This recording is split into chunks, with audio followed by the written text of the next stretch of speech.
Le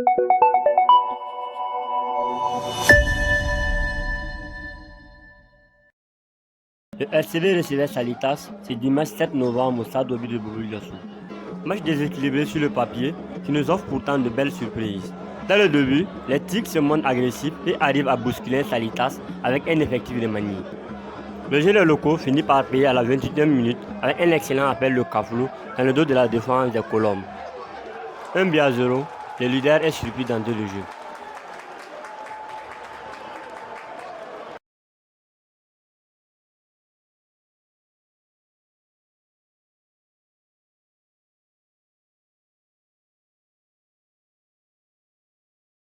Avec des attaques percutantes et des lignes resserrées, les Tigres arrivent à gêner Salitas dans cette première période et cela se juste par le doublé de Kaflou sur une erreur de la défense.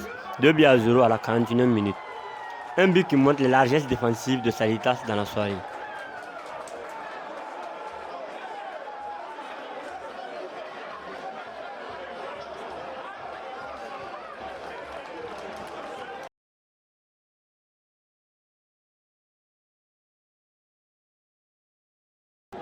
En seconde période, les Colombes reviendront plus entreprenants avec plusieurs changements, notamment l'entrée de Saviu Obona et de Saban Kabori, qui donneront un nouveau souffle aux Colombes qui réduiront le score à la 90e minute plus 3, grâce à leur meilleur buteur Saban Kabori, auteur de 4 buts en 7 matchs.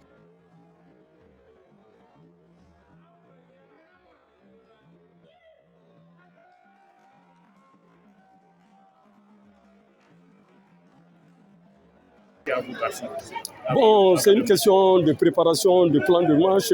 Il fallait qu'il soit déterminé ce soir. Nous avons analysé Salitas, c'est une très grande équipe sur le plan des individualités, mais sur le plan d'équipe, ils ont encore du pain sur la planche. Et nous avons joué sur notre collectif. Nous avons joué avec un bloc où les lignes sont distantes d'à peu près quelques mètres pour pouvoir presser l'adversaire, prendre le ballon et pouvoir marquer. Ce qui a marché ce soir. Nous avons eu beaucoup de réussite également.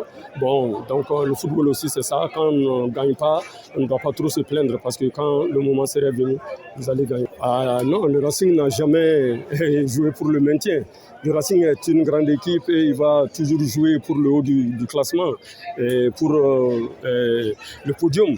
Parce que ce match ce soir a été très bien préparé, il faut le dire, parce que le coach que je suis a besoin aussi de démontrer ses qualités. Oui, je pense que le RCV a mérité sa victoire au vu de sa production du jeu. C'est vrai qu'en première partie, d'ailleurs, le match s'est joué en première partie, puisqu'ils nous ont laissé le ballon. Ils ont fait un bloc très compact et ils ont joué sur la récupération du ballon pour pouvoir nous flinguer. Et ça a réussi. Ils ont marqué 2 buts. Donc il fallait qu'en deuxième période, nous changeons notre cadre de jeu et notre dispositif tactique pour pouvoir les faire reculer. Et c'est ce qu'on a fait. En deuxième période, nous avons eu en tout cas le jeu à notre compte, même si on n'est pas venu au score. Et on a quand même montré un autre visage en deuxième partie dû au changement tactique qu'on a fait. Mais hélas, les 3 points ont été engrangés par le RCV. Bravo à RCV.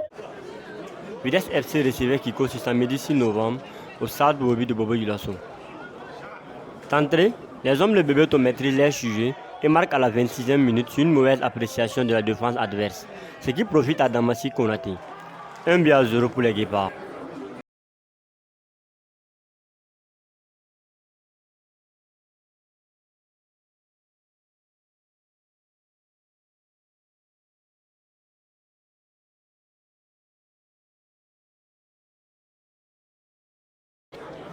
Ce but sonne la révolte de Kiko qui réagiront 3 minutes plus tard par l'intermédiaire de Badra Ali Traoré. Vitesse 1, Kiko 1. Le score reste échangé jusqu'à la pause.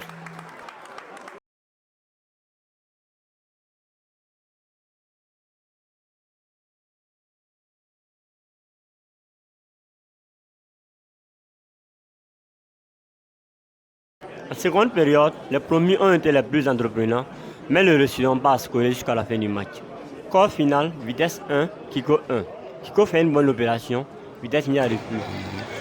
Bon, vous savez, c'est un derby bougolais, et surtout que les deux équipes se connaissent très bien depuis la deuxième division. Nous, on s'attendait à un match difficile, effectivement, ça a été chaque Tout le monde voulait les 3 points ce soir, mais on savait que ça allait être difficile. Donc finalement, on partage le point. Effectivement, d'entrée de jeu, on avait le match en main, mais dès qu'on a marqué les 25 minutes, après maintenant, ça a été basculé dans les deux camps. On s'est dit, quel que soit Alpha, il faut conserver un but, et pas marquer un but et puis revenir à 1 ou 2 minutes. Franchement, on en veut à nous-mêmes.